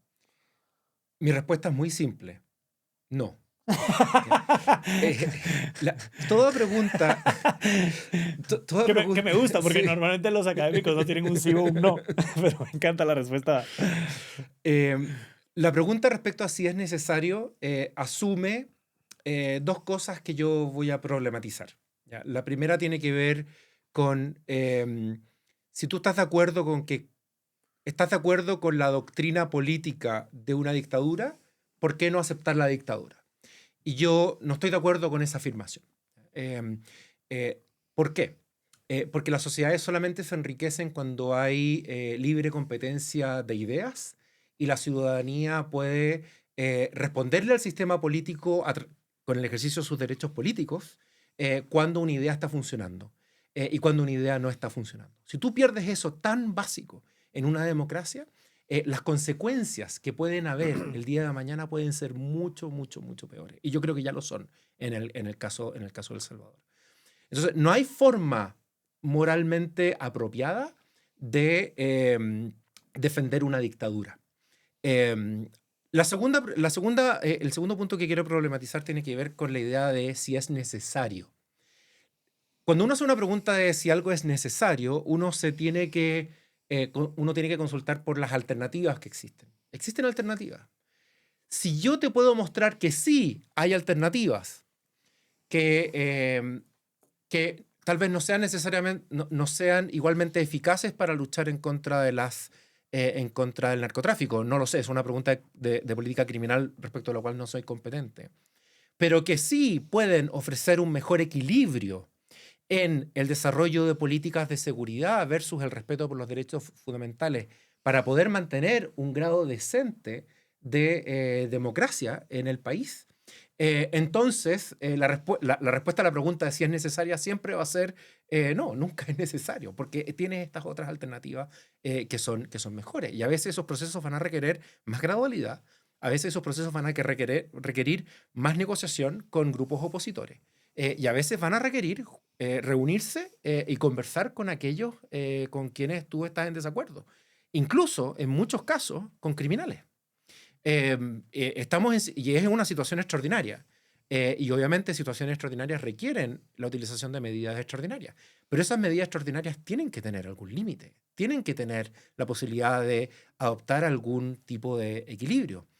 Si tú, solamente por el hecho de compartir los objetivos del régimen, vas a reducir o hacer irrelevantes los límites a ese régimen, entonces estás abriendo la posibilidad de que cuando ese régimen cambie de opinión, tú después no tengas ninguna defensa en contra del mismo. Y es por eso que ese régimen no empodera a nadie, ni siquiera a los partidarios del mismo régimen. Veo lo que me estás diciendo, lo veo, no sé si es un ejemplo comparativo con, y en algún momento de la conversación lo mencionaste, Singapur. Entonces, Singapur, no sé, hace 60 años pasa por una dictadura que dura básicamente 50 años, por un gobierno, por un partido político que tiene la mayoría de votos y Sí, que básicamente es el líder del país sí, durante todo el tiempo y no tiene oposición. eh, y hoy vemos el resultado de que es un país próspero económicamente, que sí. se entiende, y yo no conozco, pero que se ve el ejemplo de que es un país extremadamente seguro, próspero económicamente, los ciudadanos viven con libertad y paz. Entonces, en este caso, y no sé si lo estoy diciendo bien, la dictadura funcionó. A ver, tú dices que es un país con libertad. Yo discrepo de eso. Ajá. Ya. Es un país donde no hay libertades políticas y tampoco hay libertades sexuales, solamente Ujú. por ponerte un ejemplo. No hay genuina libertad de expresión tampoco. No hay competencia por el poder. No hay alternativas que tú le puedas ofrecer a la ciudadanía. Singapur es un ejemplo de laboratorio. De hecho, hay un libro que salió el año 2022 que se llama Spin Dictators. Y en este libro se hace la diferenciación entre las dictaduras del miedo y las dictaduras que no usan el miedo, sino que usan técnicas más sofisticadas para legitimar su poder. Y Singapur es el primer caso. Es el caso que le enseñó a otros casos. ¿Cómo hacer? ¿Cómo establecer una dictadura? Usando el lenguaje de la democracia incluso, Claro. con elecciones, para establecer un sistema de partido dominante, pero que al mismo tiempo sea exitoso con las metas que se autoimpuso, que en el caso de Singapur son principalmente económicas y Claro. de seguridad. Y si uno mide a Singapur sobre la base de las metas económicas y de seguridad, uno está seguro. Uno puede decir, yo creo que Ha sido ha exitoso. sido exitoso. Claro. Y tú en eso tienes razón. Pero no ha sido exitoso para defender un sistema de libertades entendido de una manera más holística. Y ese es el gran problema que tiene Singapur el día de hoy. ¿Ya? Visto desde una perspectiva democrática, Singapur no es una democracia. Por supuesto, aquellos que no comparten los valores democráticos pueden estar de acuerdo con un modelo como el de Singapur. Pero quienes vemos el problema desde otra perspectiva, y no estoy solo en esto, digamos, hay una amplia literatura al respecto, vemos en Singapur un sistema donde no están garantizadas las libertades de todos, por el contrario.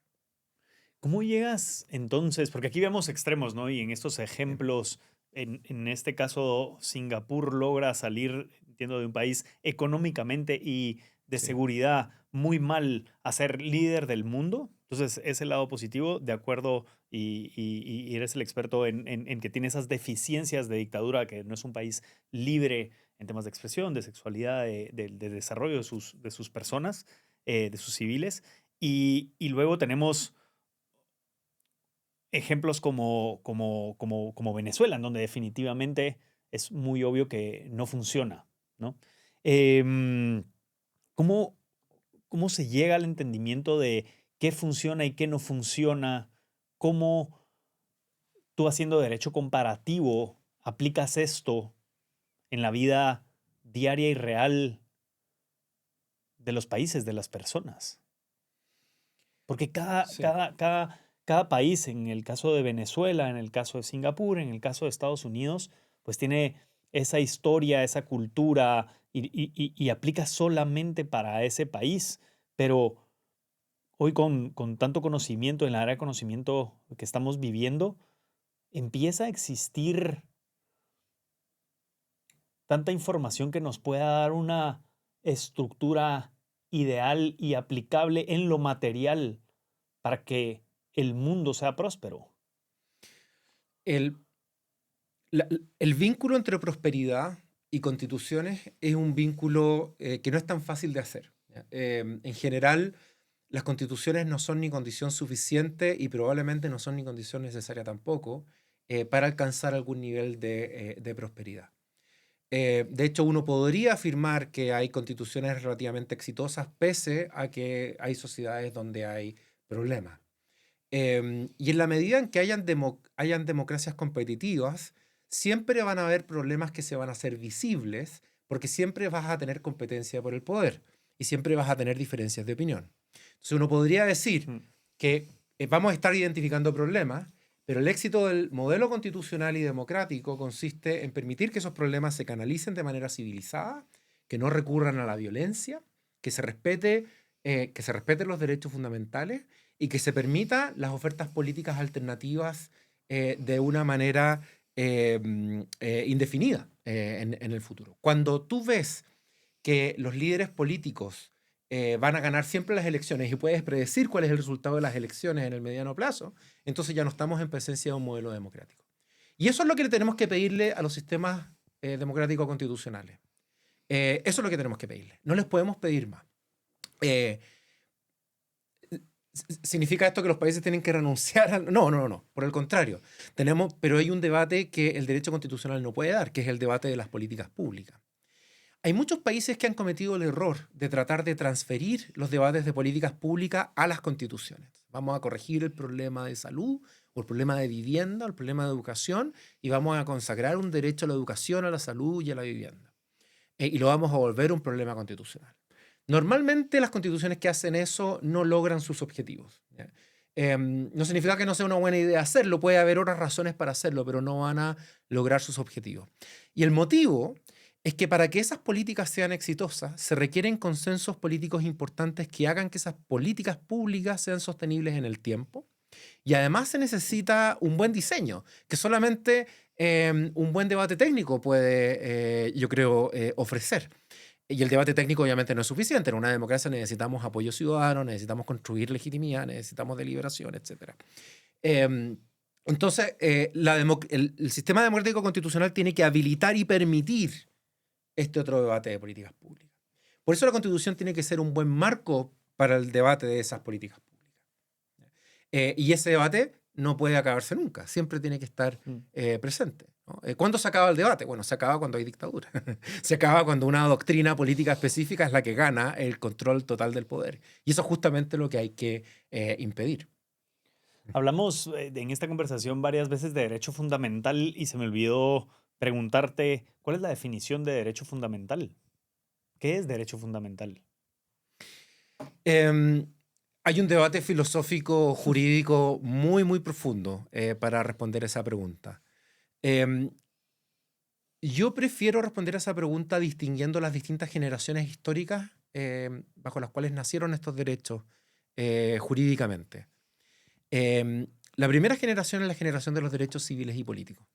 Y esa generación está asociada a los derechos como condiciones para hacer que las democracias permanezcan en el tiempo, respetando a las personas en su igual dignidad. Y ese es un estándar bastante amplio, entonces podemos discutir, bueno, qué es lo que hace que las personas tengan una igual dignidad. Pero hay una generación de derechos básicas, ¿no? Inicial, donde está la libertad de expresión, está el derecho a voto, está el derecho de propiedad. Y hay varios derechos que podemos agregar en esa lista que yo creo que son fundamentales. Y después, bueno, los instrumentos jurídicos fueron reconociendo estos derechos, la Declaración Universal de Derechos, los documentos históricos, la Declaración de Virginia, la Declaración de Derechos del Hombre y del Ciudadano de la Revolución Francesa, etc. Después hay una segunda generación de derechos, que es una generación de derechos que algunos ya denominan derechos económicos y sociales, donde además está la idea de que las personas deben no solamente participar en el proceso político y ser escuchadas, etcétera, sino que además deben ser titulares de un cierto mínimo común asociado a educación, a trabajo, a salud, etcétera. Y estos derechos en su aplicación y en su ejercicio han sido mucho más controversiales, ¿ya? Hay instrumentos internacionales que reconocen, hay algunas constituciones que los reconocen, pero no todas los reconocen. Después hay una tercera generación de derechos, y que es la generación de los derechos más contemporáneos, los derechos de la naturaleza, los derechos ambientales, derechos de las montañas, de los ríos, derechos de los animales, y también son derechos con un contenido controversial, no hay unanimidad en torno a cómo se protegen y si es que hay que protegerlo. hay un punto que es importante tener en consideración. Mientras más derechos yo reconozco como fundamentales, menos fundamentales ellos van a ser. Si uno mira, por ejemplo, la Constitución de Ecuador, la Constitución de Rafael Correa, la del 2008, es una de las constituciones más generosas del mundo en materia de derechos fundamentales. Pero el régimen de Correa fue uno de los regímenes menos respetuosos en su época respecto de la protección de los derechos fundamentales. Y esto se dio porque Correa vendió a la ciudadanía su constitución, la constitución de su asamblea constituyente, como una suerte de soborno. Hay una académica, Rosalind Dixon, que le llama así, una constitución de sobornos. Yo te doy estos derechos de papel a cambio de que tú me permitas incrementar mis cuotas de poder. Entonces diseñó una sala de máquinas de Ecuador que le daba mucha autoridad a él como presidente y que le daba muchos derechos de papel a la ciudadanía. Y la ciudadanía cayó en la trampa en ese caso concreto. Y una lista muy generosa, derechos culturales. Hay constituciones que hoy día reconocen el derecho a hacer deportes, por ejemplo. Pero bueno, al final del día tenemos que hacernos una pregunta que es más instrumental y pragmática y que es menos filosófica. Tiene menos que ver con cuál es la esencia de los derechos o la conexión de los derechos con la dignidad humana y tiene más que ver con, al final del día, cuáles son los derechos más vulnerables y sensibles a la autoridad a las violaciones que pueda hacer la autoridad política. Y yo creo que esa es la pregunta correcta para establecer cuáles son los derechos que tenemos que reconocer en las constituciones y proteger y darles grados más altos de protección que los que podemos darle a otros derechos. El derecho a hacer deporte no cabe en esa lista, pero la libertad de expresión sí, ¿no? El derecho a voto, sustentado en instituciones imparciales que permitan una cierta neutralidad del sistema electoral, por ejemplo, cabe dentro de esta lista, ¿no? Pero algún derecho diferente puede no caber. Yo creo que esa es la manera correcta de ver el debate. Así respondo yo, digamos, a la controversia que existe. ¿Qué eso quiere decir? Que, bueno, no hay una definición clara de derecho fundamental y que dependerá de cada país dar esa definición. Pero yo creo que la definición no puede ser dada arbitraria. Y ese es el punto que estoy tratando de hacer. Hay que darla de forma instrumental pensando en la pregunta de cuáles son los aspectos de la dignidad humana más propensos a ser vulnerados por la autoridad política. Y esos son los aspectos que tenemos que proteger en las constituciones. Así yo creo tenemos que definir qué es lo fundamental jurídicamente, ¿ya? Y darle grados incrementales de protección a esos aspectos. Hablábamos antes, y otro tema completamente, pero de fragmentación, hablábamos de partidos políticos. ¿Hay algo en los estudios de comparativas en distintas estructuras y cómo funcionan las elecciones y cómo funcionan los partidos políticos en diferentes países?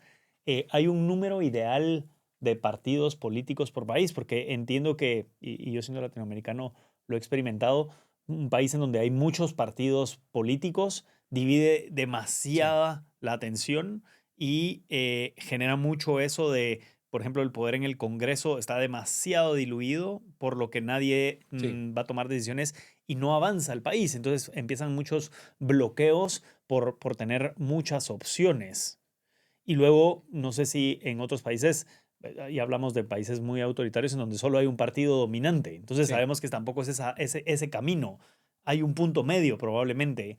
Hay un número que nos dice esto es lo que mejor funciona. Yo estoy de acuerdo con tus afirmaciones. O sea, un sistema de partido único o de partido dominante, donde se permiten otros partidos de oposición que son irrelevantes, pero hay un partido que domina y que de manera predecible va a ganar todas las elecciones, no es un número óptimo. Una excesiva fragmentación que impida la formación de alianzas de gobierno hace imposible poder implementar los programas que se le ofrecieron a la ciudadanía en las elecciones. Y por lo tanto, una excesiva fragmentación no es deseable.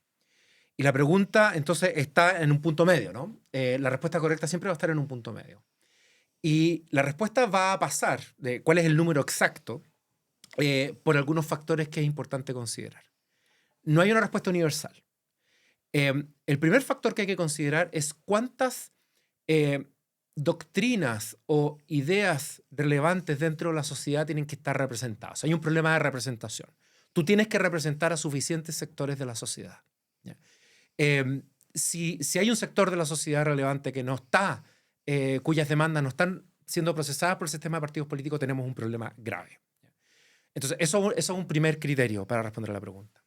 Y el segundo criterio tiene que ver con cuántos partidos se necesitan para formar gobierno, qué es lo que tiene que pasar para que esos partidos puedan llegar a algún tipo de acuerdo. Y en esto, los determinantes institucionales importan.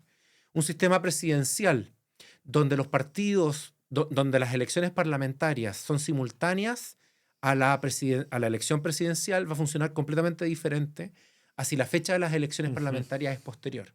Por ejemplo, en muchos países de Latinoamérica se elige al presidente y a un porcentaje del Congreso de forma simultánea, pero es la primera vuelta de la elección presidencial la que cuenta para esto. Entonces, en ese sistema, si tú tienes un sistema de elección proporcional que promueve el multipartidismo, va a ser muy difícil para el presidente después formar una coalición de gobierno con los partidos en el Congreso. No va a necesitar una coalición de gobierno para dominar el poder ejecutivo, porque tiene una legitimidad propia, fue electo para dominar el poder ejecutivo. Pero no va a poder dominar la agenda legislativa y no van a haber incentivos para tenerla.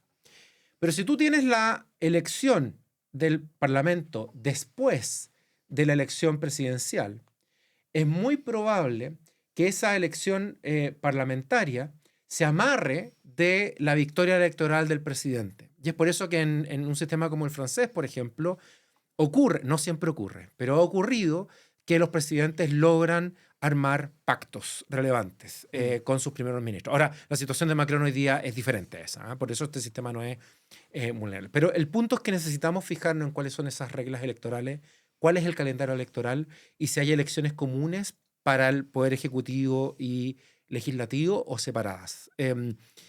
A mí me gustan los sistemas donde hay o pocos partidos políticos o partidos políticos que funcionan en la alianza entre sí. O sea, un sistema con dos partidos políticos que son capaces de representar a grandes sectores de la sociedad puede funcionar bien.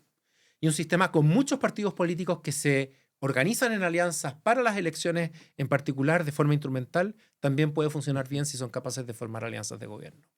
Es interesante porque estoy pensando en Guatemala se elige al presidente y al Congreso en las mismas elecciones. Entonces tiene ese fallo que estoy de acuerdo contigo, que si fuera en distinta época, como lo hacen otros países, podrían haber más estrategias para que haya menos bloqueos para que el presidente en su poder ejecutivo pueda desarrollar parte de lo que quiere hacer, haciendo negociaciones y pactos con otros partidos. En Estados Unidos, al final se decide entre dos partidos, ¿no? Entre dos partidos que se han desinstitucionalizado en estos últimos años. Hoy día el sistema de partidos en Estados Unidos es una de las principales víctimas del populismo contemporáneo, que en el caso de los demócratas tuvo un riesgo, que era el riesgo de Sanders, ¿no? Y en el caso de los republicanos, en su momento fue el Tea Party, hoy día es Trump. Son partidos que se han desinstitucionalizado y que por lo tanto no son capaces de representar a todo el espectro conservador en el caso de los republicanos. Y el partido se convierte en un vehículo de poder para el individuo. Y eso es un problema. Un sistema de partidos grandes, pero de pocos partidos grandes, solamente va a funcionar cuando hay suficiente competencia interna dentro de los partidos. Y un ejemplo que vemos hoy día en España. En España el partido del presidente Sánchez es un partido donde no hay competencia interna. Y eso es un problema si es que queremos que España avance hacia un modelo político más ordenado de partidos políticos, ¿no? El hecho de que los partidos pequeños estén ganando poder hoy día es un síntoma del mismo problema. Hablemos de España. Mencionabas España con el tema de la elección de su presidente no teniendo la mayoría de votos, Sí. sino este sistema que se tiene tiene un porcentaje muy por Claro. debajo del ganador, por llamarlo así, Sí. pero pueden hacer negociaciones con otros partidos y la habilidad de hacer estas negociaciones pues deja como presidente a Sánchez en este caso. Es algo que históricamente y en otros países otra vez yo tengo la palabra esta de prosperidad, pero aporta crecimiento a la sociedad o genera más bloqueos porque al final no es la mayoría de gente representada bajo ese partido político y bajo esas ideas Sí. de ese partido político y de ese líder. Nosotros vivimos aquí en España y a mí lo que me sorprende, a pesar de que las ideas de este partido político y de este líder, tal vez aquí la mayoría de gente estará de acuerdo porque lo vimos en las elecciones, no estén de acuerdo, pero vemos que es un país bastante próspero. Sí, es un país próspero económicamente hoy día, es un país que ha crecido. Tenemos que preguntarnos si es gracias a la política o a pesar de la política, ¿no? Estoy de acuerdo, estoy de acuerdo. Sí. Pero el caso español es bien interesante. Es un modelo parlamentario, pese a que el primer ministro se llama presidente aquí, pero es un modelo parlamentario. Y los modelos parlamentarios funcionan cuando hay coaliciones. Y las coaliciones tienen que ofrecer un programa común para que la ciudadanía va a aceptar o no, digamos. El problema que yo he visto, uno de los problemas que yo he visto y que no sé si ha sido tan tratado, tiene que ver con que el partido líder de la coalición hoy día, que es el Partido Socialista, es un partido que se ha personalizado muchísimo. Es un partido donde no hay competencia interna y donde no hay una intención de salir a hacer que el partido sea más grande como partido, ¿no? Sánchez ha jugado, es un político muy audaz además y es muy inteligente, a construir alianzas ex post. Y eso ha hecho que una de las críticas tradicionales del parlamentarismo, que no es única de España, y es el hecho de que el parlamentarismo trae esta política de salón más elitista, donde al final las coaliciones de gobierno dependen mucho menos del voto y dependen mucho más de las negociaciones de los partidos. Esta crítica que está presente siempre se exacerbe en el caso de España hoy día. Y esto va acompañado del hecho de que han sido los partidos pequeños los que han ganado poder, pero no son partidos pequeños moderados que apunten al votante mediano, son partidos más radicales. Vox en el caso de la derecha, y en el caso de la izquierda han cambiado los partidos, Sumar, qué sé yo, pero son partidos que en el pasado fue Podemos, son partidos que apuntan a un votante mucho más radicalizado y que se desvincula del centro. Entonces, un sistema que en el pasado funcionaba con el Partido Popular o el Partido Socialista tratando de capturar el centro, hoy día funciona con un Partido Popular o un Partido Socialista tratando de atraer a esos votantes radicales. Y eso obviamente hace que exista un mayor nivel de polarización a nivel de las élites políticas en España, lo que junto con el problema de la política de salón hace, creo yo, que los votantes todavía se entiendan o se desafecten todavía más del proceso. A mí me llama mucho la atención, muchos de mis alumnos españoles, yo hago clases en la universidad acá en Madrid, muchos de mis alumnos españoles son amantes del modelo presidencial. Yo tengo que explicarles cuáles son los problemas del sistema presidencial, pero lo que se manifiesta es que lo que ellos quieren es poder elegir directamente al presidente, quieren poder votar directamente por el presidente. Yo creo que es una mala solución a un problema que ha sido mal diagnosticado, pero no significa que el problema no existe. Sí, al final es complejo porque yo siendo guatemalteco vengo de un país en donde podemos elegir al presidente, pero luego radica en un montón más de problemas. Sí. Entonces, no sé si aquí hay una solución buena o mala, sino son sistemas distintos y con sus pros y contras cada uno. Yo creo que hay una idea que es común y que las democracias occidentales debiéramos mirar. Y es a cómo atraer al votante mediano a las elecciones y hacer que el votante mediano sea el que defina a los gobiernos. Hoy día vemos que los gobiernos no están definidos por el votante mediano. En Estados Unidos están definidos, hay un gobierno radical. En Francia hay una excepción, pero lo más probable es que venga un gobierno radical por el otro lado, de la extrema derecha. Mientras Melenchón en la extrema izquierda sigue creciendo, lo hemos visto, o sea, el votante mediano se está perdiendo. Ya hay algunas ideas y algunos ejemplos de casos relativamente exitosos que yo creo que vale la pena mirar para resolver ese problema. Uno de ellos tiene que ver, y que podemos verlo en el caso australiano. A mí me gusta mucho el sistema político australiano, que es un modelo parlamentario, pero que se caracteriza porque tiene voto obligatorio. Entonces los políticos están obligados no a hablarle a sus votantes más radicales para movilizarlos, ¿no? O sea, los políticos no tienen que movilizar, sino que los políticos tienen que hablarle al votante moderado que está entre medio. Y el segundo arreglo electoral relevante del modelo australiano es lo que ellos llaman el Ranked Choice Voting, por el cual ellos no votan solamente por un candidato, sino que votan por varios candidatos y ranquean los votos. Entonces, si tú eres, por ejemplo, de izquierda, tu primera posición, tu primer candidato va a ser alguien de izquierda. Y tu segundo va a ser alguien de centro. Y tu tercero va a ser alguien de centro-derecha. Y así. Cuando tú tienes un sistema de Ranked Choice Voting, tú obligas a todos a elegir a la alternativa que menos perfecta para ti, que igual te puede satisfacer. Y cuando tú no puedes resolver la elección solamente mirando a la primera preferencia de los ciudadanos, la segunda cuenta y así sucesivamente. Y eso genera el incentivo de que la oferta política se modere. Y yo creo que eso puede ser una buena solución a evaluar para países que hoy día están dominados por alternativas trágicas. Yo creo que lo que vimos en Estados Unidos en la última elección presidencial era un dilema trágico.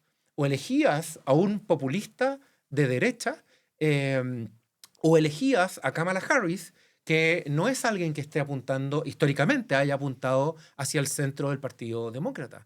Son alternativas trágicas para cualquier votante moderado. En Chile vimos algo parecido, Chile, mi país, en la última elección presidencial.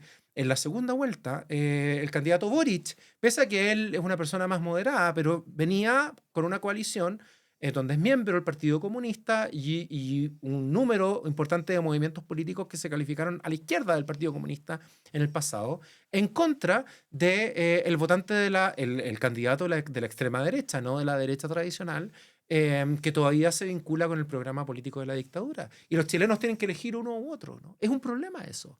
¿Qué es lo que tenemos que hacer para que la oferta política se adapte al votante mediano? El votante mediano es mucho más moderado. El votante mediano no estaba ni con Kast ni con Boric. Y yo estoy convencido de que el votante moderado en Estados Unidos tampoco no estaba ni con Trump ni con Kamala Harris.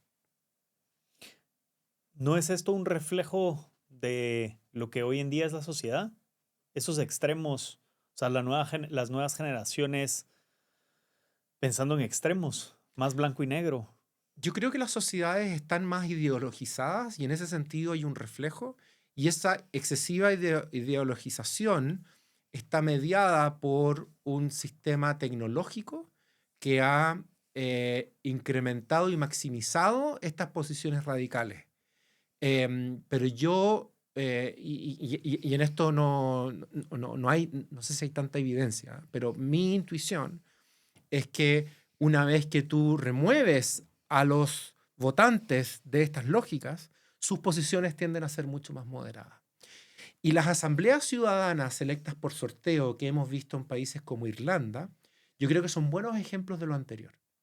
Cuando la política refleja opciones radicales y tú tienes una asamblea ciudadana compuesta por personas comunes y corrientes que no tienen preferencias fuertes respecto de cada una de las posiciones en el debate, normalmente logran encontrar acuerdos y logran moderarse y logran cambiar de opinión. ¿Ya? Entonces, mirando esos casos como ejemplo, que no es suficiente evidencia, ¿no? Pero yo creo que es plausible sugerir que la politización que vemos en el debate público y en las élites políticas no refleja al votante moderado que sigue existiendo. ¿Cómo, como ciudadanos, todo esto debería de importarnos? ¿Y qué podemos hacer para tener países más prósperos? Si nosotros tenemos una política que se entiende como juego de suma cero, o como los norteamericanos tienen esta expresión, el winner takes all, ¿no? Y las opciones son radicales, la certeza jurídica se pierde y no hay posibilidad de planificar a largo plazo. Y eso hace que los niveles de autonomía, de libertad, de planificación a todo nivel, social, familiar, económica, bajen. Eso nos afecta a todos. Eso es un problema. Eh, entonces tenemos que prestar atención a esto. Y muchas veces se ven los problemas políticos como algo muy abstracto, donde yo no tengo algo que decir. Porque la política consiste en un proyecto colectivo y un individuo por sí solo puede hacer poca diferencia. Em, y por eso es que es importante informarse, actuar colectivamente y contribuir a este debate político, votando, participando, convenciendo a otros, no de forma ideologizada y radical, sino que apuntando a tus preferencias genuinas e informándote. La clase política solamente tiene incentivos para empujar una agenda que es favorable a tus intereses una vez que tus intereses se vuelven relevantes. Si tus intereses no son relevantes, porque tú no ejerces tu voto, o no te alías con otros, o no haces lobby, o no te expresas, entonces los políticos tienen menos estímulos para hacer y diseñar y empujar políticas que te vayan a favorecer. Por eso que yo creo que la construcción del derecho constitucional de abajo hacia arriba es tanto más importante que la construcción de arriba hacia abajo. Y es importante que la ciudadanía comprenda esto. Y muchas veces esto implica movilizarse, ¿ya? A veces la clase política funciona de manera razonable, civilizada, las tasas de abstención en los procesos electorales importan menos porque no hay afección, pero eso no es el mundo en el que estamos viviendo hoy día. Y es importante tener eso presente. De acuerdo, de acuerdo. ¿En dónde podemos aprender más de este tema? Y cerramos estas conversaciones preguntando siempre a nuestros invitados y te pregunto, ¿qué libros nos recomendarías para educarnos sobre este tema como ciudadanos que somos y responsables de la prosperidad de nuestros países? Yo creo que la primera recomendación, yo creo que es revitalizar a los medios de comunicación tradicionales o a los sustitutos que puedan existir. Uno de los grandes problemas que tenemos hoy día es que la información que reciben los ciudadanos está mediada por una infraestructura que no es confiable, que construye aldeas tecnológicas, burbujas tecnológicas que se extreman y donde tú solamente te nutres de aquellas noticias impulsadas por medios que tú has aceptado en el pasado o que comparten amigos tuyos, etc. Y la mejor forma de romper eso es eh, leyendo medios de prensa donde los estándares del periodismo sean altos. A mí me gusta mucho el The Economist, por ejemplo. Es un medio que recomiendo muchísimo. Yo creo que tiene esos estándares de prensa relativamente altos. También tiene una línea editorial clara. Entonces hay que tener claro cuál es esa línea editorial. Entonces yo creo que eso es lo más importante. Y recibir información de canales que incluso te puedan incomodar, porque no van a responder a todas tus preferencias. Y incluso leer algo que sea diferente a ti. Si tú eres de derecha, bueno, lee el New York Times. Si tú eres de izquierda, bueno, lee un medio de derecha que sea más mainstream. Pero en el fondo, infórmate de distintas, para poder encontrar espacios comunes. Eso es lo primero. Y lo segundo, respecto del libro, hay una literatura grande, importante, que yo creo que yo creo que puede ser útil para aquellas personas que nos escuchan que puedan estar más interesadas. Este libro, Spin Doctors, que te estaba mencionando, yo creo que ilumina muchísimo. Los trabajos de Levitsky, de Way, sobre cómo decaen las democracias, también me parecen muy, muy valiosos. Hay un libro de Anne Applebaum sobre Autocracy Inc., que salió hace poco tiempo, 2023 creo que se publicó, que también explica cómo los gobiernos autoritarios van armando redes internacionales. Pero obviamente que la selección del libro va a depender en parte de tus intereses, y en muchos países va a haber una literatura local, no transnacional, digamos, que es necesario, que es necesario mirar. Bien. ¿En dónde podemos seguirte a ti, conocer un poquito de los papers, investigaciones, trabajos que haces? Entiendo que ahora estás empezando a desarrollar un libro. ¿En dónde podemos leerte, buscarte? ¿Qué medios de comunicación tienes para que la gente se pueda conectar contigo? Yo hoy día soy más activo en LinkedIn. Solía ser muy activo en Twitter, pero Twitter yo creo que ya dejó de ser esa red social civilizada donde podemos compartir información de manera enriquecedora. Yo creo que en LinkedIn estoy publicando casi todos mis trabajos ahí. Pero por supuesto que los productos finales están en las revistas o medios donde aparezcan. Suelo subirlos a SSRN también. Muy bien. Tenemos la costumbre de que el invitado anterior nos deja una pregunta para ti. La pregunta que nos dejó el invitado anterior no tiene nada que ver con esto, sino es lo que nos dejó como pregunta para ti sin saber que eras tú. Es, si pudieras regresar a cuando tenías 12 años y darle un consejo, ¿qué consejo le darías a ese niño de 12 años, Sergio de 12 años? Que juegue menos PlayStation, probablemente que haga más deporte y que corra más riesgo, que sea menos conservador en sus decisiones. Los 12 años y toda la adolescencia es una edad para explorar. Y a veces estamos demasiado restringidos por las opciones que nuestros padres nos dan. Un poco de rebeldía yo creo que me habría hecho bien en esa época. Muy bien. ¿Nos dejas una pregunta para el próximo invitado? Em, no sé qué materias va a tratar el próximo invitado, pero cualquier materia que trate, me gustaría pedirle que busque algo de cultura popular que pueda vincular con sus materias y aconsejar.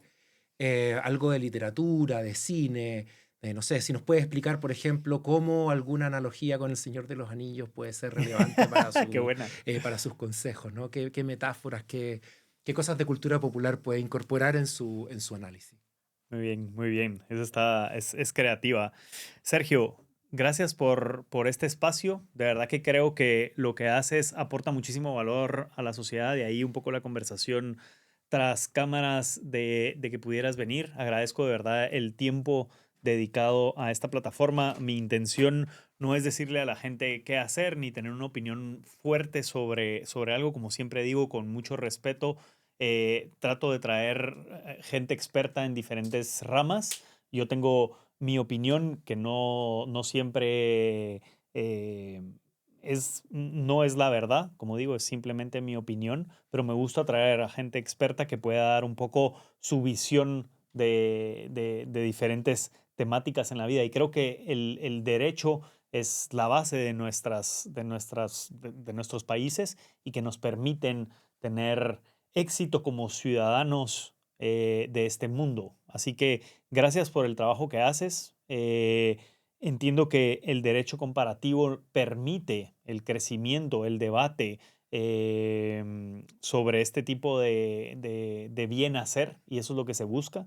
Así que creo que las intenciones son las mejores y deseo que en este camino de escribir tu libro, de tanta investigación y lectura, pues logres alcanzar ese objetivo que es darnos ese regalo de libro de aprendizaje para que seamos mejores ciudadanos. Así que gracias por el espacio y esta es tu casa, así que espero tenerte nuevamente por aquí. Muchas gracias, Jorge. Ha sido un placer conversar contigo. Hasta luego. Cuando empezamos este proyecto, mucha gente me dijo que este formato largo era una mala idea, que muy poca gente iba a llegar hasta el final. Si estás escuchando esto es porque llegaste al final del episodio y de todo corazón te agradezco que hayas escuchado toda esta conversación. Espero que te haya sumado tanto valor como a mí. Y recuérdate suscribirte a este canal en donde lo estés escuchando para poder apoyarnos. Es completamente gratis, no cuesta absolutamente nada más que un minuto de tu tiempo y a nosotros nos ayuda mucho para poder seguir creciendo y traer a los mejores invitados. Yo me comprometo contigo a traer mejores invitados cada vez y a mejorar la producción de cada uno de estos episodios. Muchas gracias por llegar hasta aquí. Nos vemos en el próximo episodio.